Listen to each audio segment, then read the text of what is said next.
Patrick Bateman. Peter Michaels. It is The Road, the Stage, episode 15. 15. The lucky 15. I'm just going to say that every week now. Every number is your lucky number. Yeah. We have a great interview this week, like every other week, but this week was it was a fun one. Well, we've been very excited to get concerts back up and running again, and Bose Barn Stage here in Red Deer has been announcing a ton of them, and the So many. band that we have today is one of those that will be here in October. October 19th, Crown Lands. And a great double bill. They're bringing Sky Wallace as Yeah. well, and she is amazing. Yeah, we're hoping to talk to her real soon as well. But yeah, it's October. It looks like it's far away, but I know it's not. Like I have a feeling that, I mean, this year's already gone by so fast. So I don't think it's gonna feel like a long wait. A lot of people kind of complain about the heat, and it's been really hot here, and it has been kind of difficult. But I was walking the dog the other night and just think, it's going to be minus 25 before you know it. Yep. So just enjoy. Yep, totally. These days of reprieve and wearing no shirts. So yeah, we got Crown Lands, which is super, super exciting. Their first headlining tour, which we'll talk to them a bit about today. Not something that I've typically thought about, what it's like for a band to after years of touring, and we talked to them. They've toured with amazing acts before. How many times have you seen them? I think just the once when they opened for Jack White. Yeah, so I've seen them. I saw them open for Jack White. I've seen them open for the Rival Sons. I saw them in Toronto. They were opening for somebody at Lee's Palace. Oh damn! I didn't remember you. Okay, yeah, crazy. we were in Toronto for an artist showcase at another venue, right? And that wrapped up early, and then we saw it was Crown Lands and I think the Lazies in the Wild were a part of that bill as well. Anyways, simply phenomenal. But every time I've seen Crown Lands has been as an opener. They got to get off stage quick. They got to get off stage quick, and you want more. Yeah. So I can't wait to have the full set with them. So yeah, definitely check them out. They've got a new EP coming out August 12th. I was also super excited this week to finally meet Dustin from Go Services such a great Inc., dude, eh? one of our sponsors, and they do some great work here in Alberta, Central Alberta specifically. But you've told me before, he's a big music guy. He is. And what was the concert that he was super stoked for? Cleopatra, I think he was really excited to go and check out. Which the Glorious Sons, I think, was another one. Right, but Cleopatra up in Edmonton, he had tickets for yeah. or something. Yeah, that would be a pretty cool show too. So shout out to Dustin. Nice to meet you, man. With Go Services Inc. What else is going on? What have you been tasting from Sawback? Last weekend, I had the West Coast IPA. Grabbed some of that, and that was very nice. It was also, it was a warm weekend, right? Yeah, it was a hot weekend. So yeah, that was something I was sucking back, as they say in the craft brew game. That right? That's a no, but it will be now. Will be soon. Now that you've said it, it is going to be back craft beers. All the rage. Big thanks to Renee and Tourism Red Deer as well, and Bose Barn Stage and the Communal Creative Studios with our producers Ryan and Ryley. Before we get to Crown Lands, who again have a new EP out August 12th and just dropped their new track White Buffalo, which we'll explain in a bit as part of a very conceptual it's a trilogy about seriously important topics. Have you been listening to anything lately? Crown Lands in preparation for this, and the White Buffalo. So we will get into the conversation, and obviously it's very important what the song is talking about, but it's an ass shaker too. Like it's an ass shaker. It is a double ass shaker. Hey, if sucking back craft beer that 2 words can be or is that hyphenated. 1 word with 3 S's? Hyphenated. Okay, fair enough. Yes, it's an ass. Have you been shaking ass to any other songs? Shaking ass to that a little bit. Yeah, I've been listening to a lot of like Jason Isbell in the 400 unit. New? Like, does he have new stuff, or is it you're getting into it? Came out within the last year. Okay. And still, and that's the thing too. Like, I do find, and I don't know how you are with how long things last, how long you continue listening to something new. But yeah, that Isbell album is, I don't know if it's even quite fully a year old. Okay. But I do continue to go back to that. But how I'm curious, how often so you find a new song that you love or a new band that you love, how long does that stay in a frequent rotation? Well, I'm going to use modern, current examples. Producer Ryley, are you listening? When did the Tyler, the Creator album come out? 3 weeks ago? 4 weeks ago? 4 weeks ago. So that's been on probably 4 or 5 times a week since then. And then this is kind of a music struggle, but this new EP came out recently from this Baltimore hardcore band called Turnstile, which Liam recommended. Yep. And thanks for that recommendation because I'm super late to the game. And that EP is, I swear, like maybe 9 minutes. There's a big video for it, which is 11 minutes. And I've straight up just had that on repeat for the last like week and a half. It's so good. It's like perfection. And again, so because I think you and I consume music a little differently, because you are very much out and absorbing as much new stuff as you can, and I still enjoy the new stuff, but I do spend a lot of time listening to kind of the stuff that I've listened to all along. So like when do you think you'll be off of that turnstile? Is that something that just is with you now for life? It's honestly like, oh yeah, that'll be with me for life. It is when I say, like, I don't say something is perfect too often. It is so fucking good. It's like I don't it's delicious. All right, scrumptious. But is it an ass shaker? Actually, yeah. Yeah? Yeah, ass shaking, head banging, jumping off of something that's not too high, whatever word we want to use to explain it. But yeah, so that's been on repeat. And then, I don't know, every Friday I've been going through certain playlists to try and find new stuff, and it's hard, man. It's we were talking to Ryan Goldemond about the gatekeeping of music, and I do feel like the streaming services offer you a bit more of a look into things that you may not be too familiar with or you may not have exposure to, but I still do get the idea that it's very restrictive. Oh, it's still being fed to you. Like on a Friday morning, they've got the new releases playlist. I will go through the entire thing, and sure, it might take me 2.5 hours to do that, but there's got to be at least 5 hours of new music or new songs every Friday, right? Right. And you use YouTube Music. YouTube Music. Okay. So, and I use Spotify, but Spotify does the release radar. So it takes all of the shit you've been listening to and will find the new releases that kind of fit what you're. But I find all the time there's stuff that, like bands that I do listen to that release new music doesn't show up on my release radar. So that stuff is still getting picked for you. Exactly. The one thing that I will say about this, and I imagine it's the same for Spotify, but it'll go through this list of like 30 or 40 new songs, maybe more than that. I haven't counted, but it kind of separates them by genre. Right. And then sometimes you'll circle back to the same genre, but maybe it was a big week for indie or whatever. But there's also French music. Is there French music in the Spotify new releases list? It doesn't show up on my release radar, but I don't think the New Music Friday, when I go through that, has French. Like straight up, there will be 5-6 songs of just like French music from French Canada, I believe. And a lot of it is awesome. Like, and it's not something that I would have ever explored was, oh yeah, this totally French band from Quebec City or Montreal, wherever, just put out an EP, and that's pretty good. Don't know what they're saying, but it's pretty good. It's nice you get those surprises. My kids were on my Spotify. We shared a Spotify account in the early days. Yeah. So I still get, like, if Harry Styles releases a new song, it still shows up in my release radar. Underrated. Harry Styles is actually killer. Harry Styles I can handle. Listen. If you guys have music suggestions, please let us know. Comment. We got lots of places you can find us. Facebook, Instagram, LinkedIn, Twitter. We love recommendations. YouTube. Follow, like, and subscribe to the Bo's Bar and Stage YouTube page where you can check it out wherever you're listening to your podcast. Do that. But if you got music recommendations of your own or you think there's someone that we should reach out to talk to, we would love to know. I'm ready to jump in. Let's do it. I'm so excited to talk to these guys. Crownlands. Absolutely. We're really excited to chat with you again. It's been a while. We're especially excited that, just this week we got to announce that concert. Dude. The last time we had you in Red Deer was just at the radio station. It was just a radio visit, right? Wait, so this is your first Red Deer show? Is that correct? I think it actually is. I'm pretty sure. We've passed through a couple times. Yep. It's funny. Whenever we play out west, we end up staying in Red Deer, but we never played it. We never played Red Deer, so because it's like the perfect halfway point, right? So it's what's that highway called? Highway 2. Oh yeah. Well, yeah.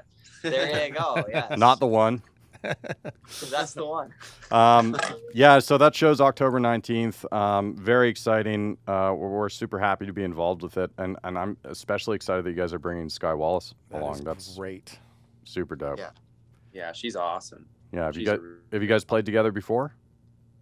I don't believe so. Actually, wait, we did in Oshawa once, didn't we? Did we do a festival with her or something? Yeah, I think we did. I think we did, maybe. Yeah. But we're doing a festival with her out east in September, and that will be the first time I think we'll all be convening together in a very very long time. So that's gonna be good. And then we can like game plan the tour, I guess, as it were. So I think we have 13 dates together, which is exciting. I mean, 13 headlining dates is pretty wild for us. It's our first time doing more than like 1 or 2 in a row. So yeah, so we'll see how it goes. It's so funny. I was talking to my girlfriend the other day about getting to interview you guys, and she's like, oh yeah, that's who we talked to after the Jack White show.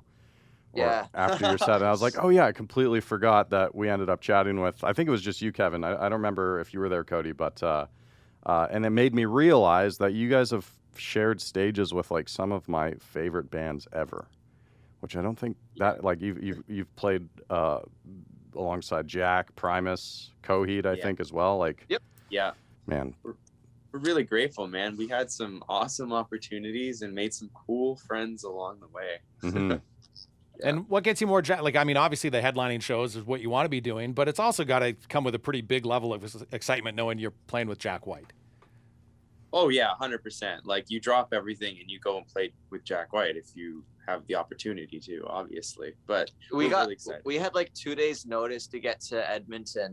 Yeah. And we're in Ontario. So it was like, oh yeah, great. We're on tour with Jack White. Like, we got the notice as we were getting winter tires put on the van, just because like we were supposed to go out west like a couple, like, you know, like a few weeks, you know, later on, and it's like, oh great, you know, 2 days. So we called our tour manager, and he had to take a train from Ottawa that night, and he got into like Oshawa at 4 a.m, and my mom picked him up.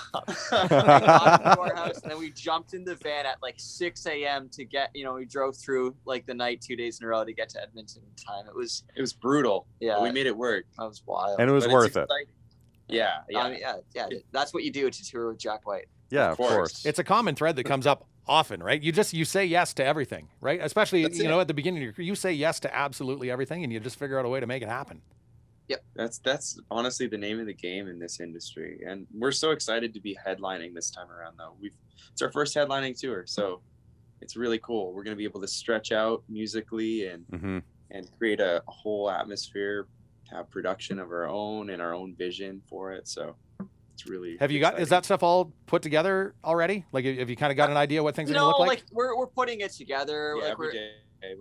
Like slowly figuring out like the set design and figuring out like, you know, are we gonna do costume changes? I don't know. You know, like let's because why not? I mean, you know, if you're, because we're drawing a lot from like the prog masters of yesteryear, like, you know, early Genesis. You know, Peter Gabriel had like, you know, costume changes all throughout the set, and they'd have some really cool set design. And, you know, I think I want to, for at least for a few shows, bring out some lasers and just go full on, you know? Yeah, I'm taking a tip from Freddie and thinking about, you know, maybe having a multi-layered piece that I can just kind of take off and have different Crown Land's the strip show. Exactly.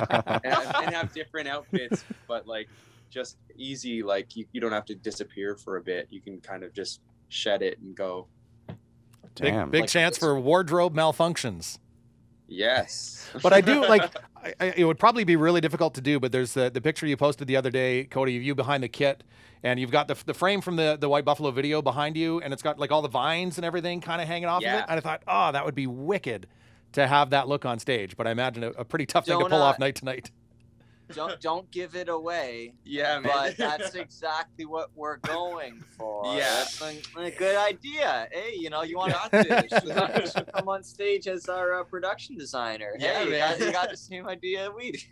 Great minds think alike, I guess. I'm curious with your setups and some of those YouTube videos that I've seen recently, whether it's just like some studio sessions or your actual music videos. Do you have to be like airdropped into the middle of your equipment? Is that like, does a crane come in and drop you in? Helicopters? Honestly, we're getting there. We're getting there, man. Yeah, you are. The amount of gear that we're bringing on the road now, combined with the fact that now that we're headlining, we're playing in smaller rooms. It's like, unreal. Maybe. Like, that's not a bad idea. You know, you should probably jump in. We have enough gear for 5 people. You do, but you're still not. It's still just the 2 of you, right? Oh, yeah. It's hard to argue against that when, like, I feel like I see those comments a lot on your posts as like, oh, you're going to bring in a third member or, you know, someone else to do this and that. And I'm like, just keep watching. They don't need it. They're totally fine. You ever find that totally. like everyone who's like, you guys should get a bass player, you click on their profile pictures and they're all bass players? Bummer. Okay, so I'll just throw my application out in the trash. No. It was a nice attempt. Yeah. Good on you for trying. It's so crazy though, because Cody, were you playing drums when you played at the station a couple of years back, or were you just? I don't think was it I just rocked a bongos? djembe that time. That's right. Yeah, That's I right. had a That's what it little was. djembe. Yep. Yeah. Yeah. Do you ever do that other than when you're forced to? Is that part of the creative process? I do it recreationally just for fun, but like. Is your child experimenting with recreational djembe? Gateway drug to music, man. But yeah, I mean, like I'm not bringing it on the road unless we kind of have to. But that being said, like I studied African hand drumming in university, so okay. I do know how to play them, and we're looking at ways to incorporate them more. We had a bunch of djembe on our acoustic record, Wayward Flyers Volume 1, and so a lot of that is like all like African hand drums. But we have yet to play it live, I guess. That's true. Yeah. So maybe that'll make a debut this time around. Who knows? Well, like we used to volunteer at an old folks home years ago. Yeah. And we'd play like old covers of do like CCR and a bunch of like old folk tunes, and Cody would just like rip djembe and sing, and I'd play guitar, and that's kind of where we. That's kind of where we started. Yeah, it's really where we started, and it was. That was a good time. So What was the like? How did this concept start? Were you doing your like high school volunteer hours? No, this was like years way after. I was teaching music lessons, and like one of the kids' moms like worked at an old folks home. She's like, you guys should come in and play some music sometime. We thought it was like really sweet to do that. So we did that for like years. Yeah, like every week we just go in and play old tunes, and it was really beautiful, and they loved it. So that's amazing. I always opportunity to hone our chops and entertain people. We'd sneak a Crownlands original in every now and then. We did. I'm curious. I think about it a lot because I did spend lots of time volunteering in those places as well as a teenager. But like, how many years before you guys can go back and just straight up rip like an old Genesis track and they'll love it? Yeah. Oh man. Well, that's true, because even then, man, we were playing CCR at that point, and like it was, like that stuff was a hit. They loved it. Yeah. Well, what did we always play? Like King of the Road. Who did that song? That was like an old 50s. Roger Miller. Okay. Thank you. Yeah. Like that was a hit. They loved that one. Well, honestly, take requests back then. Those retirement homes. My dad was just in one, and things are changing so much. They'd have movie nights, and one of the movie nights they did Pulp Fiction. Oh, what? Right? Like, yeah. It's a hip home for sure. It was a very hip home. That's or they didn't know what movie they were putting on. I don't know what happened. So you just released the third part of a trilogy. Talk to us about that, because this has been happening for like, I feel like you've been working on this for a couple of years, right? Yeah. Yeah. So we finished our new single just released called White Buffalo. Mm-hmm. And this song is what we hope to be the future for Indigenous people worldwide. And basically that is to come together and unite with peace and unity, and to take the land and power back from the empire that kind of entrenched itself in these lands in the Americas, and give it back to sovereign Indigenous nations. And it's kind of like what we hope to manifest for the future, and for a brighter future for everybody, not just Indigenous people, but for everyone moving forward. And the white buffalo is the symbol of strength and prosperity and manifestation. And so it just felt right. It's a symbol in many Indigenous cultures for those things. And so it was just the perfect fit with the tempo of the song. It was really unrelenting and powerful. And so we had to say something about it. And Mountain talks about what happened with the colonization of the Americas and the mistreatment of the Indigenous people.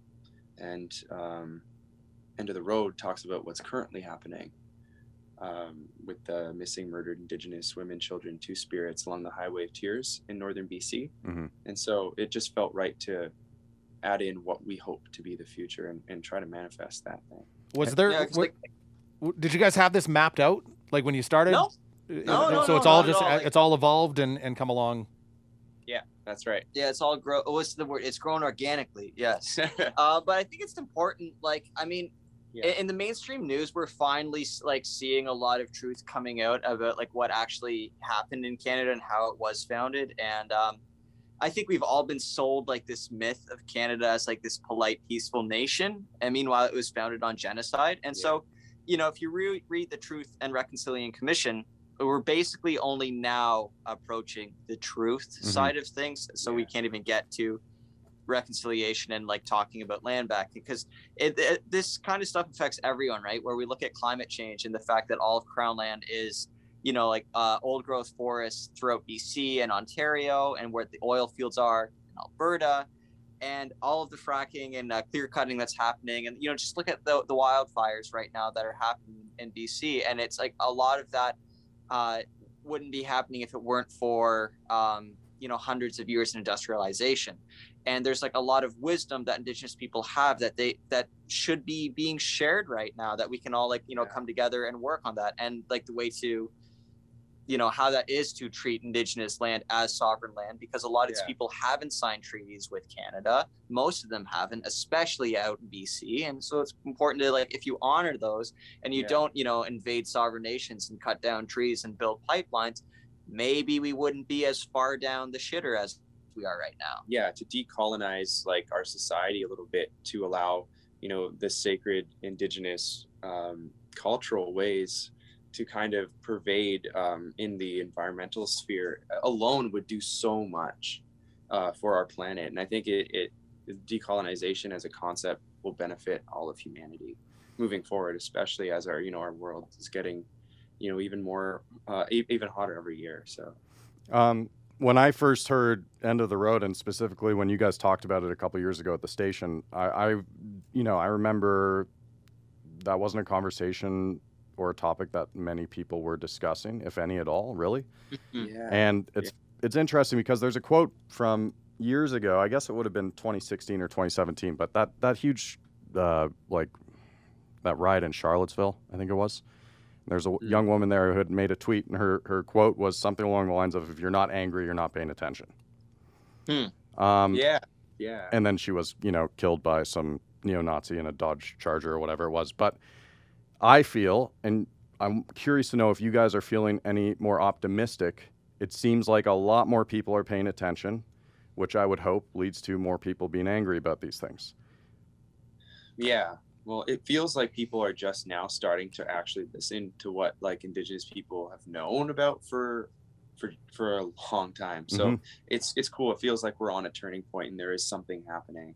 And, you know, I'm cautiously optimistic because, you know, it's easy to wrap yourself up in optimism and pretend it's going to be okay. But it's good to keep an eye out and see where things are going well, and seeing where things can be, you know, improved a little bit more. Yeah, because I mean, social media is a bit of an echo chamber, and like you just see what you want to see, and like, you know, you click like on the things that you want to see, and you'll see more of it.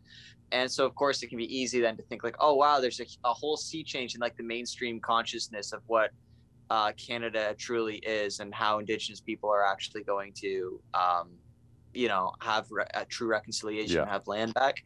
But then, of course, it's a very small sample size of like what is actually happening. So I think it's going to be really good to go on tour, because like every night we're going to be playing these songs. Obviously, we're not just like a one issue band. It's not the only thing we talk about, but it is a very, very important part of the music, and that messaging, like, I think is coming across stronger and stronger in our messages. And I think that it will be a really good test, like as a headliner, to like see who's coming out to these shows and seeing like the kind of like, you know, who knows, like if like healing's even possible as well. Because a lot of the time when we were playing even in the States, and we would, you know, like talk about, you know, we'd preface Mountain, Cody would say something, or End of the Road would, and a lot of the time people would come up to us and be like, hey, you know, like I'm an Indigenous woman, like my aunt or my cousin or my sister or my mom like went missing, and then the police did nothing due to the systemic racism.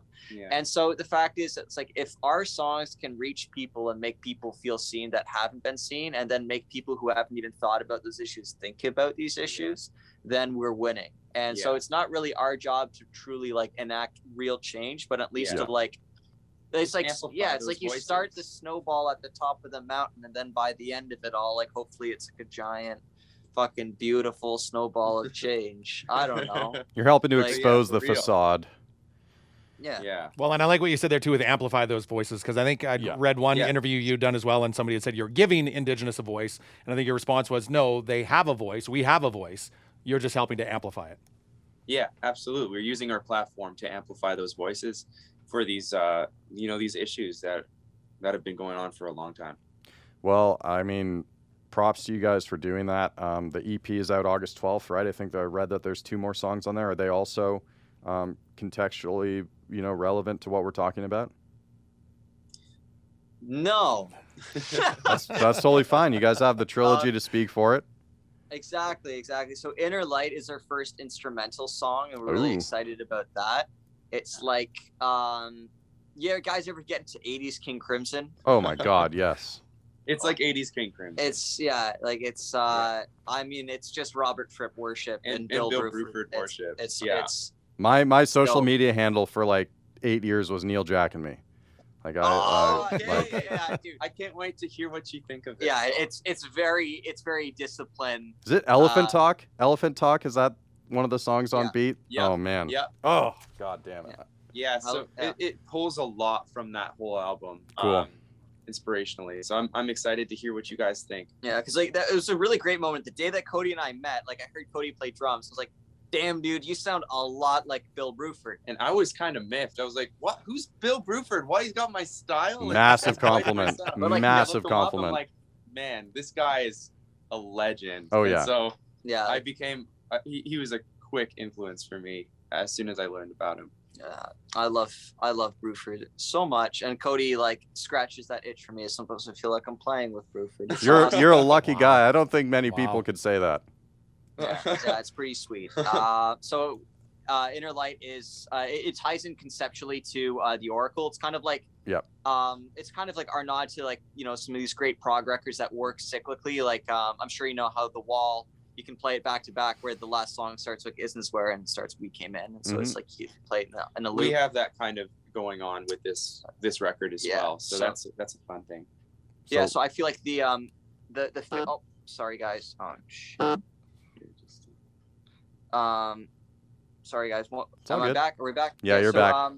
So the fade out of the Oracle is sort of the fade in to Inner Light, and so I'm really excited to see like if anyone else notices that. We put a lot of effort into like throwing that Easter egg in there. Yeah, because conceptually it works out with the concept of the song. If you guys were to go in and read the lyrics, it kind of tells this whole story. So yeah.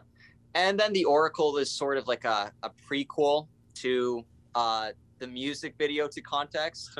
And so I love the fact that we're building like all of these universes and like carrying these threads throughout our songs and our records. So it's not like we don't have one entire concept record, but we have these songs that like they go with each other. Yeah, like companion pieces. Yeah, companion pieces. Right.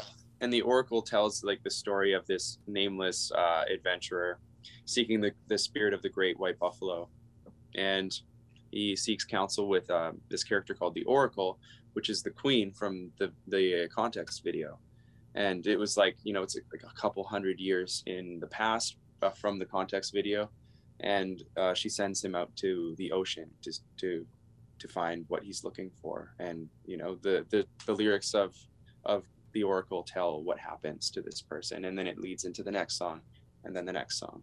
So like, okay, so the beginning phases of building these stories, like, are you just writing them down? Are there images involved? Is it all in your heads? Are it just like conversations? How did?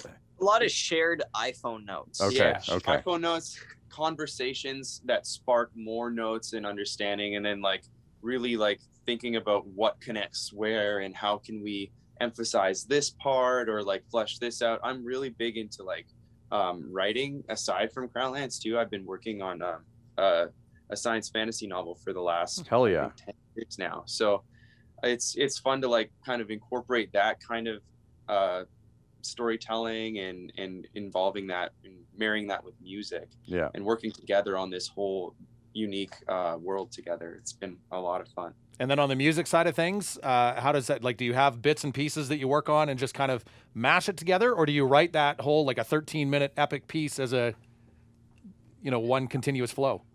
I think it's mostly bits and pieces that get like put in together. Like usually when I say bits and pieces, like the Oracle is kind of like 3 movements, you know. But if you broke it down into parts, we kind of put together like 21 different parts. 21 different little riffs that showed little up. riffs and that showed up and movements.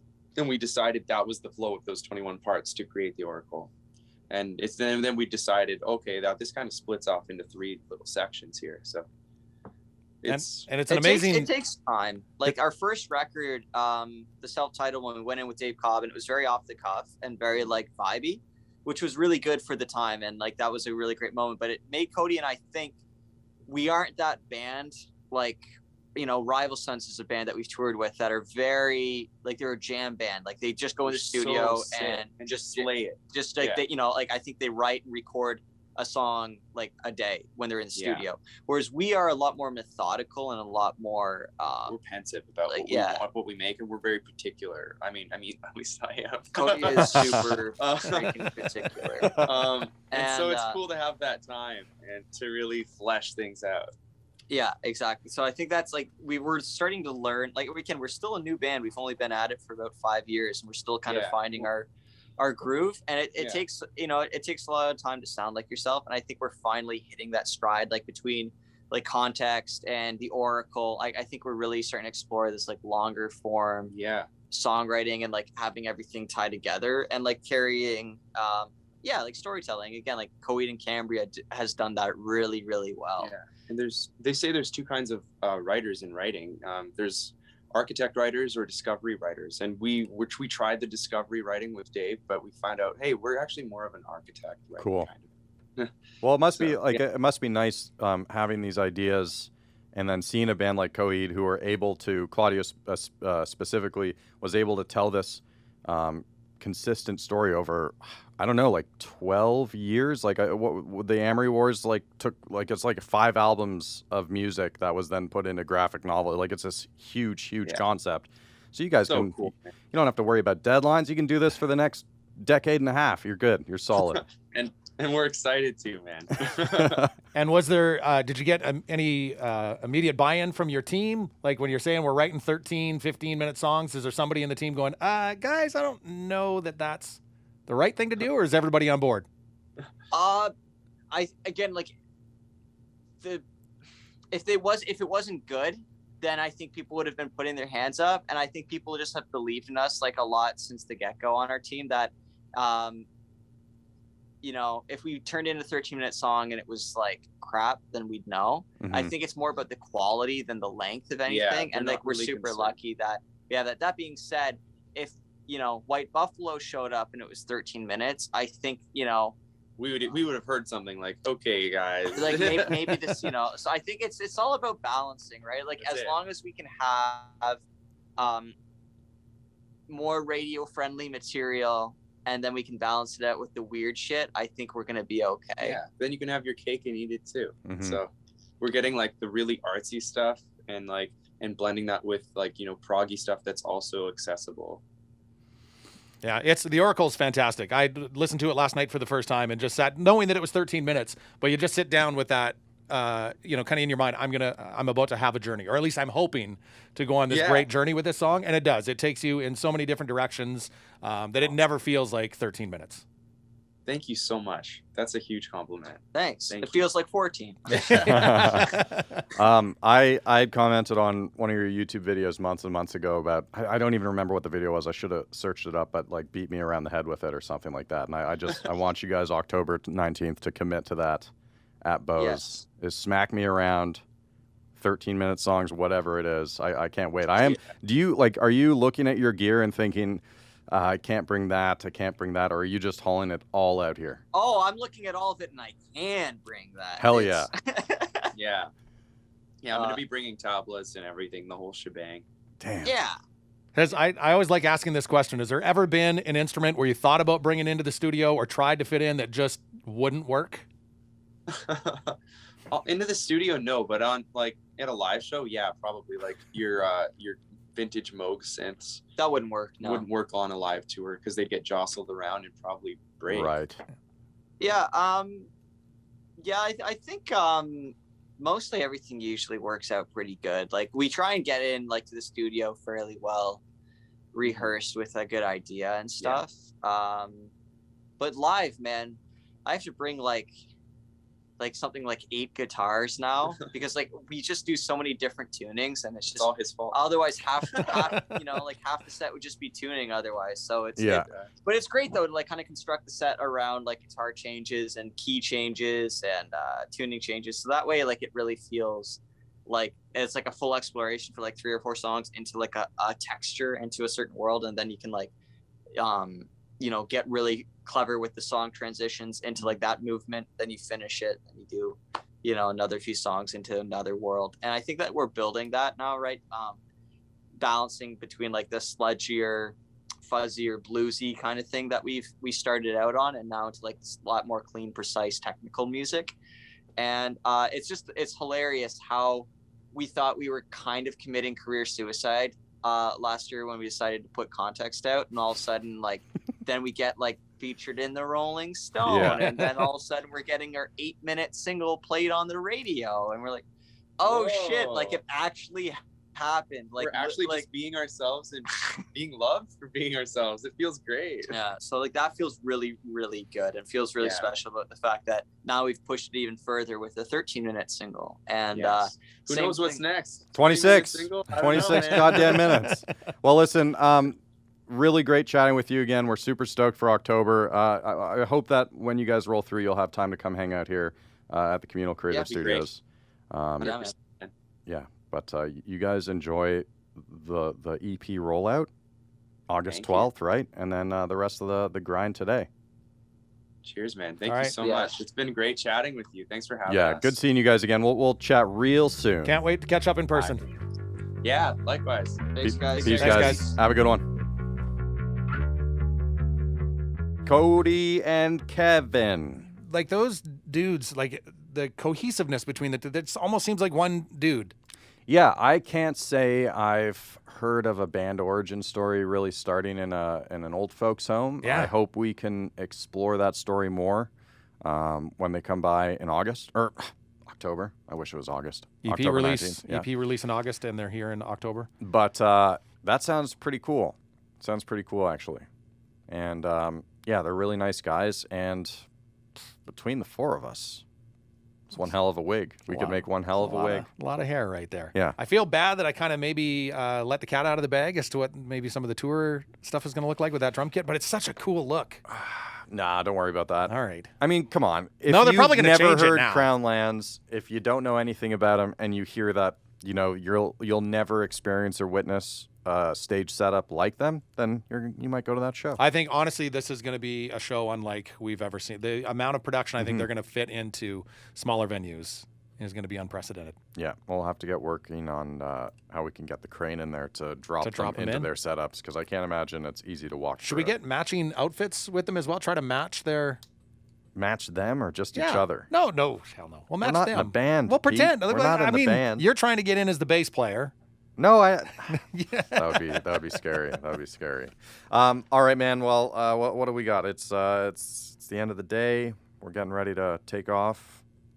Hopefully you enjoyed the Crown Lands interview as much as we did. It was fantastic. If you enjoyed Crown Lands, maybe this is your first time listening to The Road, the Stage, go back and listen to some of the other episodes. We've Check had some them great out. Chats.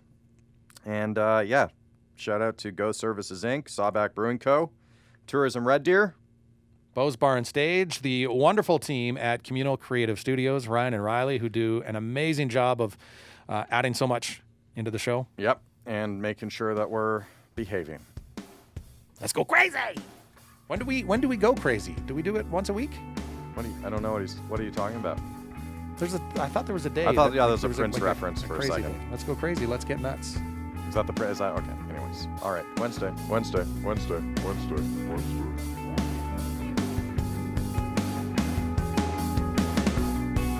The Road the Stage is produced by Ryan Kuly and Ryley Surian at the Communal Creative Studios in Red Deer, Alberta, in partnership with Go Services Inc., Sawback Brewing Co., Tourism Red Deer, and Beau's Bar and Stage.